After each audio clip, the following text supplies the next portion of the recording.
Bien-aimés frères et sœurs, que notre Dieu soit glorifié en ce jour béni. Nous voulons rendre toute la gloire à notre Dieu qui nous maintient en vie, qui nous donne le souffle de vie, qui nous garde. Nous savons que ce n'est pas par notre capacité, mais c'est par la pure grâce de Dieu. Ayons les yeux donc sur le Seigneur. Matthieu chapitre 14. Matthieu chapitre 14, le verset 22 jusqu'au verset 33. Aussitôt après, il obligea les disciples à monter dans la barque et à passer avant lui de l'autre côté pendant qu'il renverrait la foule. Quand il eut renvoyé, il monta sur la montagne pour prier à l'écart. Et comme le soir était venu, il était là seul. La barque, déjà au milieu de la mer, était battue par les flots, car le vent était contraire. À la 4e veille de la nuit, Jésus alla vers eux, marchant sur la mer. Quand les disciples le virent marcher sur la mer, il fut troublé et dit, c'est un fantôme. Et dans leur frayeur, ils poussaient des cris. Jésus leur dit aussitôt, rassurez-vous, c'est moi, n'ayez pas peur. Pierre lui répondit, Seigneur, si c'est toi, ordonne que j'aille vers toi sur les eaux. Et il dit, viens. Pierre sortit de la barque et marcha sur les eaux pour aller vers Jésus. Mais voyant que le vent était fort, il eut peur. Et comme il commençait à enfoncer, il s'écria, Seigneur, sauve-moi. Aussitôt, Jésus étendit la main, le saisit et lui dit, homme de peu de foi, pourquoi as-tu douté? Il montait dans la barque et le vent cessa. Ceux qui étaient dans la barque vinrent se prosterner devant Jésus et dirent, tu es véritablement le Fils de Dieu. Amen. Voilà un passage qui est connu de tous ceux qui sont familiers au Nouveau Testament. Une histoire vraie. La parole de Dieu nous dit que le Seigneur Jésus était arrivé dans le territoire de Génézareth où il avait opéré beaucoup de miracles. Et après avoir opéré ces miracles, le Seigneur a renvoyé la foule. Vous comprenez? Parce que c'était un endroit pas indiqué pour passer la nuit. Il a renvoyé la foule, il leur a dit, allez chez vous. En d'autres termes, allez communiquer ce que vous avez reçu à vos parents, à vos frères, à vos sœurs. Et quand la foule est partie, la Bible dit que le Seigneur a ordonné aux disciples de partir eux aussi. Alors, ils ont emprunté naturellement une barque et ils se sont mis en route sur la mer. Mais une chose étrange va se passer. Vous comprenez? Le Seigneur leur dit, et le verset 23 nous dit, quand il eut renvoyé, il monta sur la montagne pour prier à l'écart. Et comme le soir était venu, il était là seul.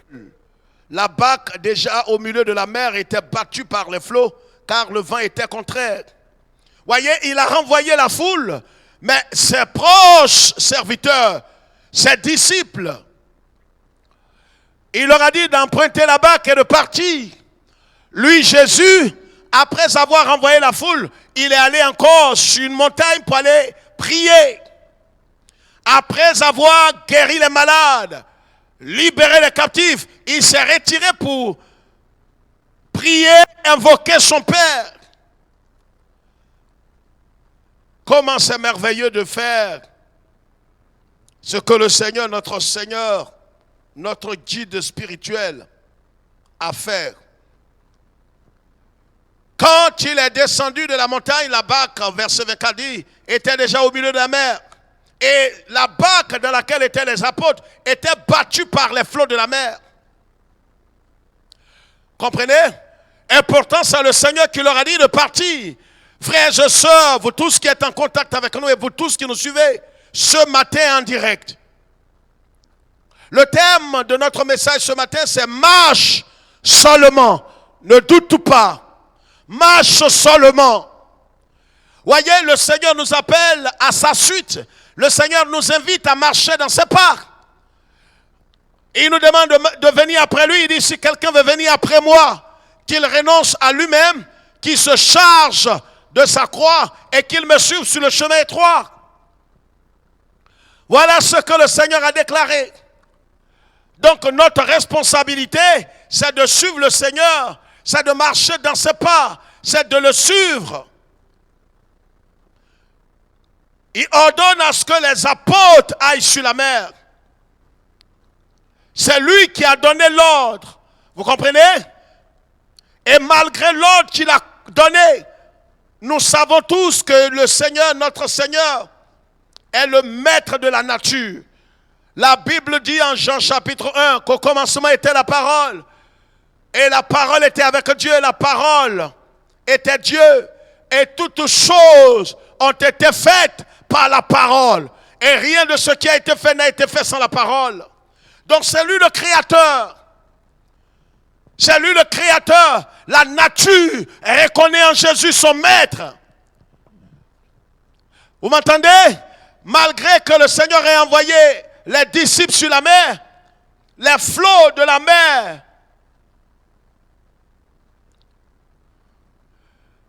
n'ont pas eu peur d'attaquer la barque dans laquelle étaient les disciples de Jésus. C'est pourquoi il ne faut pas être dans ce que j'appelle les illusions. Dans la marche, les gens disent, mais si réellement le Seigneur m'a envoyé, pourquoi toutes ces attaques? Mais c'est le Seigneur, Jésus, le maître du ciel et de la terre, l'alpha et l'oméga, le tout-puissant. C'est lui qui a envoyé les disciples à aller sur la mer. Malgré l'ordre qu'il a donné, les flots de la mer ont attaqué la barque dans laquelle étaient les disciples du Seigneur. Le Seigneur vous enverra en mission. Le Seigneur vous enverra partout. Le Seigneur vous donnera des ordres. Mais cela n'empêchera pas aux obstacles de se manifester. Cela n'empêchera pas la nature, les démons, les forces ténébreuses de s'attaquer à vous.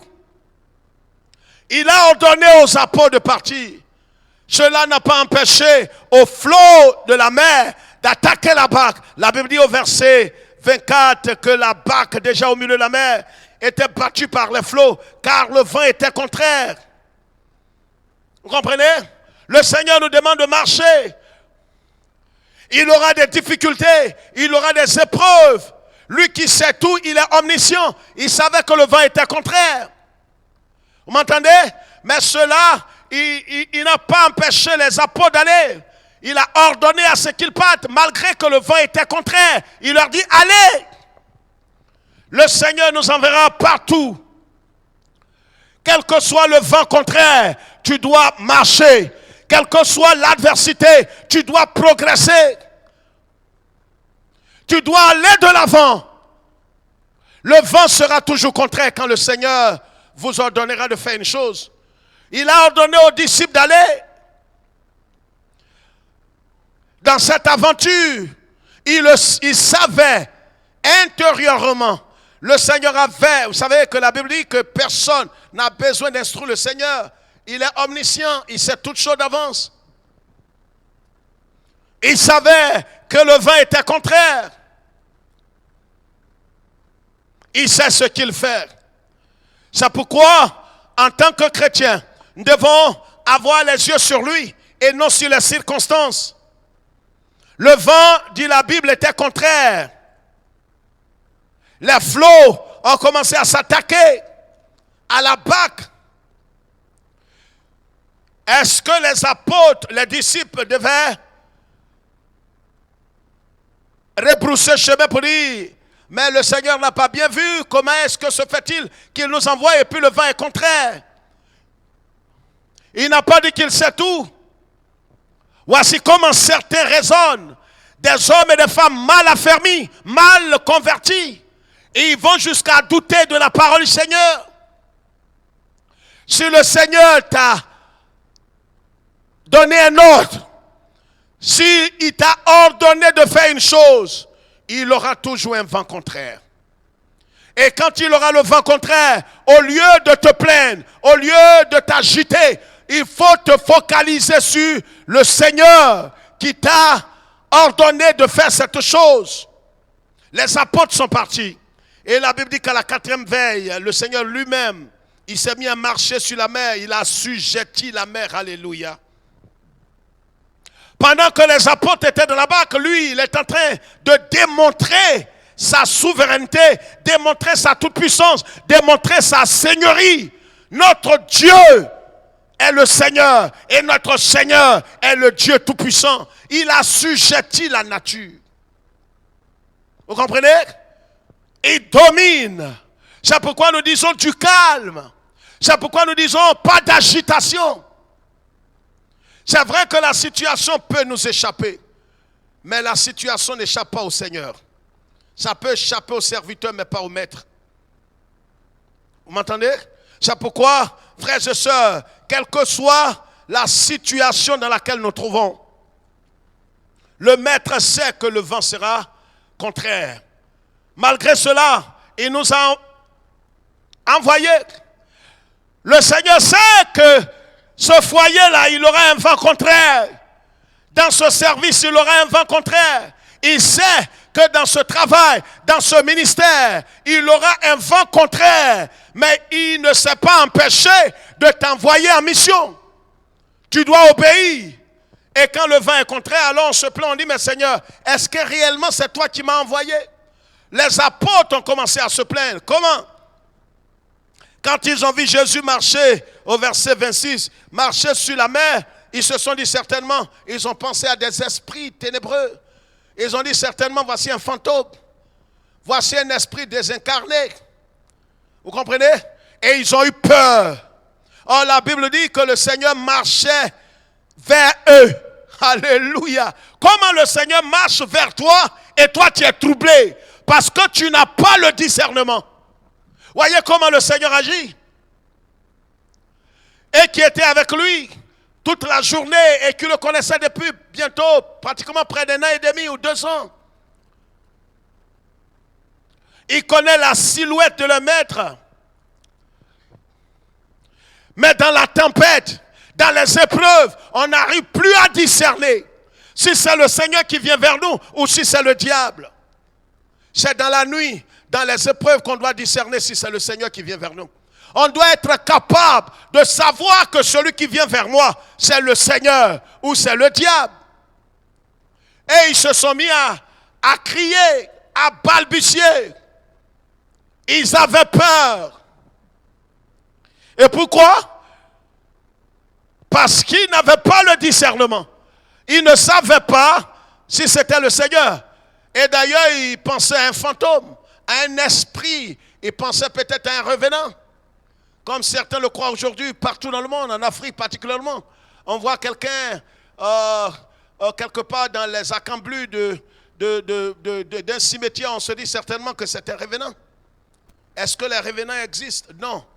C'est de l'imagination. Les revenants n'existent pas. Soyez sages. Normalement, quelqu'un qui est mort, qui est revenu, il doit être censé, surtout que ses parents l'ont pleuré, et qu'il aille à la maison. On dit qu'il est apparu dans les champs, il est apparu quelque part dans d'autres villages. Soyez intelligents. Et même des chrétiens se disant convertis, nés de nouveau, ayant l'esprit de Christ, croient encore aux revenants. Vous êtes déchus. Les apôtres croyaient ici à un fantôme. Et pourtant la Bible dit qu'il marchait vers eux. Comment le Seigneur marche vers toi et toi tu es troublé? Parce que tu ne discernes pas la forme sous laquelle il vient vers toi. Alléluia. Il viendra sous une autre forme. Il viendra dans les épreuves, dans les difficultés, dans les situations compliquées. Tu ne sauras pas que c'est le Seigneur qui vient vers toi. Et c'est pourquoi plusieurs sont agités et perturbés. Certains sont en train de se noyer. Des gens portant un titre, des pasteurs, des diacres, des anciens, des missionnaires. C'est dans les épreuves qu'on voit véritablement si ceux-là ont connu Christ, s'ils étaient vraiment convertis. La Bible dit ici, Jésus leur dit, rassurez-vous, c'est moi, n'ayez pas peur. Et Pierre lui répondit, Seigneur, si c'est toi, ordonne que j'aille vers toi. Voyez Pierre? Et le Seigneur lui dit, viens Pierre. Alors Pierre, qui veut expérimenter des choses extraordinaires, c'est une bonne chose. Mais avant que Pierre n'expérimente ce que Jésus a expérimenté, il devrait sortir de son confort. Vous savez, tant que vous n'avez pas renoncé à un certain confort, à une certaine chose, vous ne pourrez pas vivre le surnaturel. Pierre était dans la barque. Il voulait expérimenter ce que Jésus était en train de vivre. Mais pour vivre ce que le Seigneur a vécu, il faut faire un pas. C'est pourquoi le Seigneur dit, si quelqu'un veut venir après moi, si quelqu'un veut marcher dans mes pas, pas juste aller à l'église, pas juste porter le titre de chrétien, pas juste être protestant ou évangélique, mais si quelqu'un veut véritablement être en moi et marcher dans mes pas, il doit renoncer à lui-même. Pas seulement à des choses, mais à lui-même, car il est l'obstacle de sa propre destinée. Vous comprenez? Pierre est sorti de la barque. C'était la première chose à faire. Il est sorti de son confort, sorti de son isthme. Il est sorti de son lieu de cachette. Il est sorti. Tant que vous ne sortirez pas de là où vous êtes caché, vous n'expérimenterez jamais quelque chose d'extraordinaire. Si vous voulez vivre ce que vous n'avez jamais vécu, faites ce que vous n'avez jamais fait. Très important. Pierre, grand pécheur, devant l'Éternel, il n'a jamais osé sortir de sa barque en pleine eau. Mais maintenant qu'il veut vivre ce que le Christ est en train de vivre, il fallait qu'il sorte de son confort. Si tu ne sors pas de ton confort, de ton raisonnement, de ton moi, de ta raison, de ton orgueil, du ressentiment que tu as, tu mourras dans tes péchés. Sors de là. Oui, tu diras, j'ai raison. Mais Dieu te dit de pardonner. C'est parce que tu as raison que Dieu dit, va vers ton frère. Au lieu de bouder ton mari, femme, tu ferais mieux de laisser tomber ta raison. Sur le chemin de la vie éternelle. Et dans le message de l'évangile, le message de la croix, c'est celui qui prétend avoir raison qui doit demander pardon à celui qui vraisemblablement a tort. Jésus, c'est lui qui est venu vers nous. La Bible dit, Dieu a tant aimé le monde qu'il a donné son Fils unique. Et pourtant, c'est nous qui avons offensé Dieu. Mais c'est Dieu qui vient vers nous. Voyez, le message de la croix est différent des mensonges diffusés dans les églises évangéliques, la grande majorité. Dans le message de l'évangile, c'est celui qui prétend avoir raison. Si réellement il est mort à lui, c'est lui qui fait le premier pas pour demander pardon. C'est pourquoi, si quelqu'un n'est pas mort à sa raison, il n'a pas renoncé à sa raison, renoncé à sa gloire, renoncé à son titre, il ne peut pas être un chrétien. Jésus dit, si quelqu'un ne renonce pas et qui ne porte pas sa croix, il ne peut pas le suivre et ne peut être son disciple. Pierre est sorti de son confort et il va commencer à marcher sur l'eau. Alléluia. Quand il est sorti de son confort, il a commencé à assujettir la nature.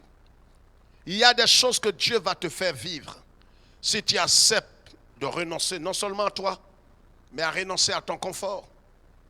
Si tu es prêt à pardonner, si tu es prêt à laisser tomber ta raison. Tu dis non, on m'a traité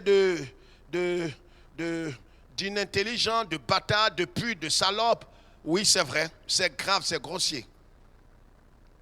Mais c'est toi qui fais le premier pas pour dire oui, je te pardonne. Vous comprenez? Si quelqu'un n'est pas prêt à renoncer à lui-même, il n'est pas prêt à vivre, il n'est pas prêt à expérimenter ce qui est surnaturel. Pierre va commencer à marcher sur l'eau. Frère, ce que le Seigneur nous demande, c'est de marcher seulement sans douter. Avant que Pierre ne sorte de la barque, le vent était contraire. Les flots attaquaient la barque. Avant même qu'il ne sorte, vous comprenez? Malgré le vent contraire, malgré que les vagues attaquaient la barque, il a accepté de sortir. C'est ce que certains expérimentaient à la conversion. Nous avons accepté de venir à Christ. Nous avons accepté par la puissance du Saint-Esprit à marcher avec le Seigneur. On accepte d'aller vers le Seigneur, d'aller vers Dieu, de marcher dans la direction du Seigneur. Et avant même que nous n'allions, nous ne décidions d'aller vers le Seigneur, le vent était contraire, les circonstances n'étaient pas favorables. Les choses étaient compliquées. Mais voyez, tout d'un coup, nous réfléchissons au danger que nous courons en allant vers le Seigneur. Certains commencent à réfléchir. Le danger qu'ils courent en allant vers le Seigneur. Oui, je reconnais que je cours maintenant le danger. J'aurais pu me marier, j'aurais pu avoir un fiancé avant de venir à Jésus. Maintenant, qu'en Jésus, on ne peut plus tricher. En Jésus, on ne peut plus voler. En Jésus, on ne peut plus faire ceci. J'aurais dû faire ça avant de venir. C'est quand on s'est mis en route qu'on commence à faire quoi? À penser, à réfléchir au danger que nous courons. Au lieu de se focaliser sur le Seigneur, Pierre a oublié qu'avant même qu'il ne décide d'aller vers Jésus, le vent était déjà contraire. Avant que tu ne décides de venir à Christ, l'environnement autour de toi était déjà grave. Les circonstances, la guerre spirituelle était déjà déclenchée. Ce n'est pas quand il t'est donné que les choses ont commencé. Tu as accepté de venir. Mais le diable va éveiller en toi que tu cours un danger. Tu as pris un risque de venir. Pourquoi tu décides d'obéir? Pourquoi tu décides de te séparer de la perversion? Tu décides d'abandonner le vol, l'escroquerie. Tu décides de renoncer à la surfacturation par laquelle tu vis. Tu décides de renoncer à ce maître-là, cet homme marié qui entretient de l'intimité avec toi. Comment tu vas payer ta maison? Est-ce que tu as réfléchi? Tu arrêtes l'impudicité, la débauche. Comment tu vas vivre? Voilà ce que le diable est en train de mettre dans ta tête. Le diable te dira, mais écoute, le monsieur dit tant qu'il ne t'a pas étudié, il n'a pas couché avec toi comme on le dit en Afrique, il ne t'épousera pas. Or, le Seigneur te dit qu'il ne doit pas le faire. Mais les démons, avec leurs canaux et des antichrists, te disent non, on doit goûter d'abord le fruit avant de l'acheter. Alors, le diable va te mettre beaucoup de choses. Quand Pierre a décidé d'aller vers Jésus, le vent était contraire. Les flots attaquaient la barque. Frère, quel que soit ce que nous sommes en train de vivre, ne vous arrêtez pas. Marchez seulement en sa direction. Et n'ayez pas les yeux sur les circonstances. Ne doutez pas, ne craignez pas, ne soyez pas agités. Ne regarde pas ton âge. Ne dis pas, mais Seigneur, c'est vrai, je crie vers toi, j'ai jeûné, j'ai prié, j'ai fait des offrandes. Jusqu'à quand vas-tu me bénir? Jusqu'à quand vais-je me marier? Jusqu'à quand vais-je avoir un enfant? Jusqu'à quand, Seigneur, mon âge? Fais attention, Seigneur. Non, c'est à toi de faire attention. Marche seulement. Ne doute pas. Ne crains pas. Ne promène pas les regards entiers. Regarde à Jésus-Christ.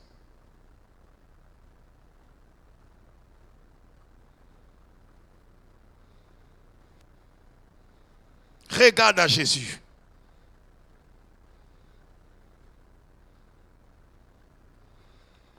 Pourquoi Pierre a coulé? Quand le Seigneur, il a commencé à couler, la Bible dit, et il marchait, le Seigneur lui dit, viens. Mais voyant que le vent était fort, il eut peur. Quand il a vu que le vent était... Et pourtant, avant même qu'il ne sorte de la barque pour marcher vers Jésus, le vent était déjà fort. Les flots attaquaient la barque. Mais c'est maintenant qu'il se rend compte que le vent était effectivement fort. Comprenez?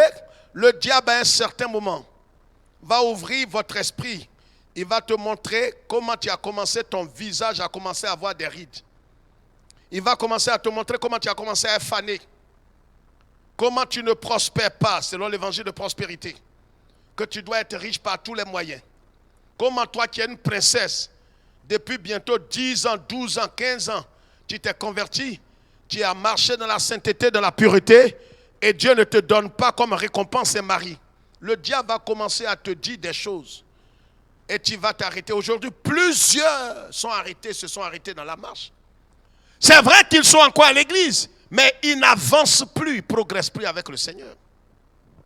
Le Seigneur te dit aujourd'hui, ce dimanche matin 28 juin, lève-toi, marche, ne t'arrête pas et ne doute pas. Rejette les pensées du diable. Il te dira, mais tu sers Dieu, tu as des diplômes et tu ne travailles pas. Regarde ta situation. Le doute commence à s'emparer de toi. Tu commences à te refroidir dans ton service pour Dieu. Tu dis, oui Seigneur, c'est vrai. Je te sers. Je nettoie le temple, je chante à l'église, je fais la délivrance, je fais tout. Mais Seigneur, je ne comprends pas. Qu'est-ce que tu me reproches? Dieu ne te répond même pas. Tu oublies que Dieu peut te faire passer par des étapes et des épreuves, des déserts et des Gethsémani. Toi, ce que tu as à faire, c'est de marcher seulement sans douter. Ne doute pas du Seigneur. C'est ce qui a fait que Pierre s'est enfoncé. La Bible dit, quand il a vu que le vent était contraire, il a eu peur. Oh, il ne devrait pas avoir peur. Il devrait regarder au Seigneur et se fier au Seigneur. Il devrait se focaliser sur le Seigneur. Regarder au Seigneur Jésus-Christ. C'est lui qui lui a dit, viens vers moi. Alors si le Seigneur vous a dit, viens me servir, viens te mettre à mon service, viens et suis-moi, faisons confiance au Seigneur. Pierre devrait regarder à Jésus. Il ne devrait pas regarder au flot. Il ne devrait pas regarder à la tempête. Il ne devrait pas regarder à tout ce qui était agitation dans la mer. Il devrait exclusivement et uniquement regarder à Jésus. À qui regardons-nous? Et qui regardons-nous dans les temps difficiles, dans les temps d'incertitude où les flots se lèvent contre notre bac? Beaucoup ont regardé des réseaux. Certains ont regardé leur pasteur, leur église, un bishop, un patriarche. Mais vous êtes déchus. Aujourd'hui, beaucoup sont dans la confusion parce qu'ils ont mis leur confiance dans des prophètes de malheur. Un homme normal ne doit pas mettre sa confiance dans un prophète, dans un pasteur, dans son église. Fut-il évangélique ou pas? Si tu es vraiment... Et c'est pourquoi aujourd'hui, ces pasteurs maudits abusent de certains chrétiens et chrétiennes. Des prophétesses qui abusent de certaines brebis. Pourquoi? Parce que nous ne voulons pas regarder au Seigneur. Nous voulons l'idolâtrie. On ne veut pas s'affermir, on veut la voie de la facilité. Donner une offrande à un pasteur et dire, pasteur, maintenant assure mon voyage. Je vais au village. Est-ce que je peux aller au village, pasteur? Mais tu n'es pas converti. 80% des chrétiens évangéliques n'osent pas aller au village. Leur prophète, leur guide, leur mentor, des menteurs qui ont tort, leur disent de ne pas aller au village. Et que s'ils vont au village, ils seront mangés par les sorciers. Vous êtes dépourvus de sens si vous croyez cela. J'ai dit, vous serez dépourvus de sens si vous croyez cela. Un chrétien normal, né de nouveau ayant l'esprit de Jésus, ne peut pas être mangé par les sorciers. Arrêtez ces bêtises-là. C'est des bêtises. Vous avez nourri ces vendeurs d'illusions. Vous-même, vous n'êtes pas sérieux, vous n'êtes pas sérieuse. Vous êtes des truands. En Afrique, en Europe, en Amérique, en Asie, vous tous qui nous suivez. Vous continuez ces bêtises-là. Mis votre confiance dans un pasteur, dans une église, au lieu de focaliser uniquement votre confiance en Jésus. On peut respecter un pasteur, un homme de Dieu, mais mettre sa confiance dans un homme au point de le laisser nous guider du bout du nez, on devient des moutons. Vous comprenez? Marche! Ne t'arrête pas. Ne t'arrête pas. Et ne doute pas. Regarde, pas à l'homme, pas au prophète, pas au bishop, pas au patriarche, pas à l'archevêque. Regarde à Jésus-Christ. La solution. C'est pourquoi Jésus était fâché. La Bible dit quand il s'est enfoncé, Jésus, il dit, sauve-moi, Seigneur l'a sauvé. Et le Seigneur lui dit au verset 31, homme de peu de foi, pourquoi as-tu douté? Ah, Pierre avait beaucoup de raisons de douter. Il pouvait dire qu'il n'est pas le Fils de Dieu. Il pouvait dire que lui n'est pas tout puissant. Il pouvait dire que lui n'est pas le Seigneur. Il pouvait dire, il pouvait donner des raisons. Mais laissez-moi vous dire quelque chose de très grave ce matin. Quelles que soient les raisons que nous allons donner, ces raisons sont stériles. Ces raisons sont stériles. En présence du Seigneur, aucune raison n'est valable. Quand vous êtes dans la présence du Seigneur Jésus-Christ, les raisons que vous allez donner sont stériles. Oh Seigneur, je veux bien compter sur toi, mais Seigneur, tu vois, j'étais seul. C'est pourquoi je suis tombé dans l'adultère, prostituée. Tu es une pervers, tu avais toujours cette pensée d'adultère. Ce n'est pas parce que tu étais seul, mais parce que depuis toujours, tu étais une femme adultère en esprit. Oh, j'étais en mission comme j'étais seul. C'est pour non, on prépare l'adultère, on prépare le péché, monsieur. C'est comme une génération, il n'y a pas de génération spontanée. On prépare ça. Pierre a eu peur. Il s'est enfoncé. Il a dit, Seigneur, sauve-moi. Et le Seigneur lui dit, homme de peu de foi. Homme de peu de foi. Le Seigneur lui demande, pourquoi as-tu douté? Il n'a pas répondu. Il avait ses raisons. Le Seigneur lui dit, oui, c'est vrai, tu as douté, je t'ai sauvé, on est rentré dans la barque. Maintenant, dis-moi, pourquoi tu as douté? Ça veut dire qu'il n'avait pas le droit de douter dans la présence du Seigneur. Aujourd'hui, nous doutons. On veut emprunter des raccourcis. On veut emprunter des voies tordues. Parce qu'on doute de la présence et de la puissance du Seigneur. On doute de la capacité du Seigneur. On doute de la sagesse du Seigneur. On doute. Dès que quelqu'un prend de l'âge, dès que la situation persiste, dès que la maladie résiste un peu, on commence à avoir des mauvaises pensées. Oh, c'est sûr, je vais mourir. Je vais laisser ma famille, ma femme, mes enfants, ou mon mari, mes enfants. Je vais laisser mes parents. Mais ce que tu crains là, c'est ce qui va t'atteindre. Pourquoi as-tu de mauvaises pensées? Le Seigneur demande à Pierre, pourquoi tu as douté? Il ne pouvait plus répondre parce que toutes ces raisons-là sont inutiles et stériles. Dans la présence du Seigneur, nos raisonnements, nos arguments n'ont pas de sens. Seigneur, je suis allé moi-même m'attraper un petit garçon parce que tu vois mon âge, j'ai 37 ans. Il n'y a même pas un homme qui me dit qu'il m'aime. Tu crois, tu t'entends parler? Tu t'entends parler? Comme je ne fais pas d'enfant, j'ai voulu tricher et donner l'enfant à mon mari. Aujourd'hui, est-ce que l'enfant que tu as est l'enfant de ton mari? Je parle à une femme qui nous suit. Est-ce que l'enfant que tu as aujourd'hui est l'enfant de ton mari? J'ose croire que tu ne mourras pas avec ce secret dans ton cœur. Est-ce que cet enfant est l'enfant de ton mari? Le Saint-Esprit me dit de te poser cette question. Est-ce que cet enfant-là, tu l'as eu véritablement avec ton mari?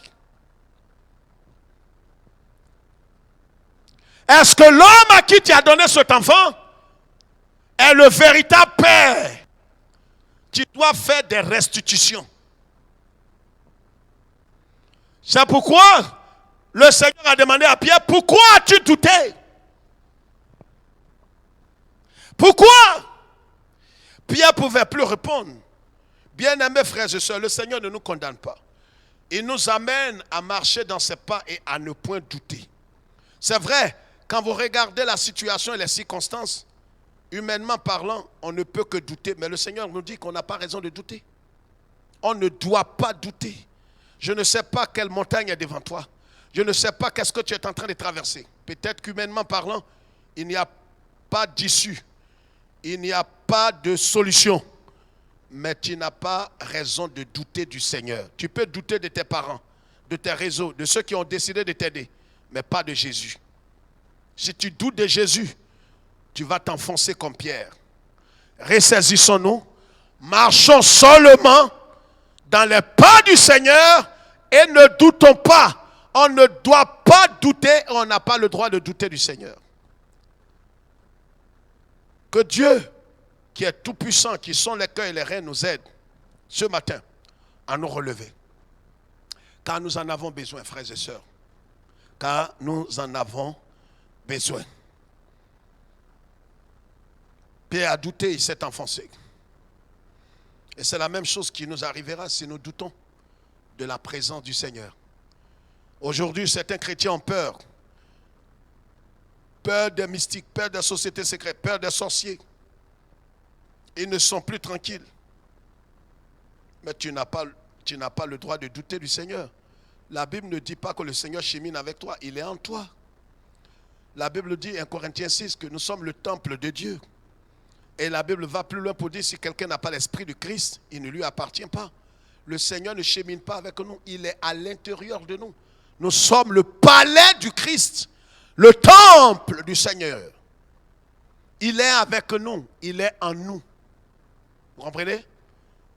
Nous devons suivre ses instructions et marcher avec lui. Ne doutons pas, frères et sœurs. Nous allons prier ce matin. Après ce message, nous avons tous besoin de nous rapprocher du Seigneur. Peut-être que tu es constamment à l'église, mais malgré ta présence et ta fidélité à l'église, tu t'es éloigné du Seigneur parce que tu ne crois même plus en sa présence. Tu ne crois même plus qu'il est avec toi. Tu doutes. Le diable même t'a fait croire que tu n'es plus sauvé. Que le Seigneur n'est plus avec toi. Parce que tu as fait des cauchemars. Parce que tu as entendu des paroles. Parce que tu as fait des rêves. Où tu étais mort, où tu étais menacé, où les animaux te poursuivaient. Où il y a toutes sortes de choses qui te résistent. Tu as résolu en ton cœur de ne plus faire confiance au Seigneur. Mais Dieu te tend sa main ce matin. Ressaisis-toi, relève-toi et marche avec lui. Il a dit à Abraham, marche devant ma face. Ce matin, nous devons marcher devant sa face. Nous allons nous lever. Vous êtes chez vous à la maison, vous êtes au travail. C'est un signe d'humilité. Vous êtes ici dans le temple. Nous allons tous nous lever et prier le Seigneur. Alléluia, alléluia, alléluia. Merci Jésus. Merci Jésus. Dans le vol de la tempête, viens assombrir ton ciel bleu. Au lieu de baisser la tête, quand les biens... Est-ce qu'on peut chanter ensemble ce matin? Dieu, quand les bienfaits de Dieu, c'est vrai, les tous devant tes yeux, oh, tu verras, oh, en adorant, combien le nom en est grand. Prie le Seigneur ce matin et recommande ta vie au Seigneur et dis-lui, Seigneur, me voici. C'est vrai comme Pierre, j'ai décidé de sortir de mon confort, je suis venu avec toi. J'ai fait un sacrifice, un premier sacrifice, je suis venu avec toi, j'ai tout abandonné. Voyez, Pierre a sacrifié son confort, mais cela ne l'a pas empêché de périr. Cela ne l'a pas empêché de s'enfoncer. Vous direz certainement, pasteur, j'ai laissé mon copain, j'ai laissé le péché, j'ai laissé les boîtes de nuit, j'ai laissé la perversion en habillement. Et je suis venu, mais voilà que, je ne sais pas, j'ai sacrifié pas mal de choses et me voici en train de périr. Ça dépend. Pierre a laissé la barque. C'était un sacrifice qu'il a fait. Peut-être que vous avez laissé votre bac pour aller à la rencontre du Seigneur. Vous avez laissé le monde. Vous avez laissé votre confort pour venir vers Jésus. Mais si vous ne mettez pas toute votre confiance en lui, et si vous ne vous focalisez pas sur Jésus, vous allez vous enfoncer comme Pierre s'est enfoncé. Vous allez vous enfoncer. Et beaucoup aujourd'hui sont dans la confusion. Partout dans le monde, tu nous suis. En Italie, en Allemagne, en Suisse, au Canada, en Afrique, partout dans tous les pays africains. Laissez-moi vous dire cette parole du Seigneur. Nous devons persévérer jusqu'à la fin. Et nous devons avoir les yeux pas sur l'homme, ni sur l'église, ni sur un pasteur quelconque avec son titre pompeux. Mais nous devons avoir les yeux, même pas sur le mentor. Je dis toujours un menteur qui a tort. Ayons les yeux sur le Seigneur Dieu Tout-Puissant. Notre Seigneur bien-aimé, qui s'est sacrifié à la croix pour nous. Vous comprenez? Si Pierre avait les regards sur Jésus, qu'il avait appelé de sortir de la barque pour venir vers lui, il n'allait pas s'enfoncer. Jésus savait que les vents étaient forts. Jésus savait que les flots frappaient la barque. Mais il a dit à Pierre, viens vers moi. Ce que Pierre devrait faire pour échapper au désastre, c'était de regarder à Jésus. Est-ce que tu regardes à Jésus dans la situation dans laquelle tu te trouves? Seigneur, nous nous remettons entre tes mains ce matin. Et nous nous recommandons à toi. Nous te demandons pardon de ce que, Seigneur, nous avons péché. Tu as demandé à Pierre pourquoi as-tu douté. Il n'a pas pu répondre. Parce qu'il n'avait aucune raison valable de douter. Il n'avait aucune raison légitime. Aujourd'hui, nous avons douté parce que nous entendons des morts. Avec cette pandémie, nous entendons des morts subites. Et la peur commence à gagner notre cœur. Avec la maladie, avec la stérilité qui persiste, avec le célibat qui devient s'endurcit, avec la promotion qui tarde à venir, on se demande, Seigneur, après avoir fait ce sacrifice de sainteté, de pureté, d'intégrité, tu ne voles pas au travail et malgré cela, tu n'as pas la promotion. Seigneur, aide-nous à marcher seulement, à ne point douter de ta présence et de ta puissance et de ta sagesse. Que toute la gloire te revienne pour toujours et à jamais. Au nom de Jésus. Amen. Que le Seigneur nous bénisse.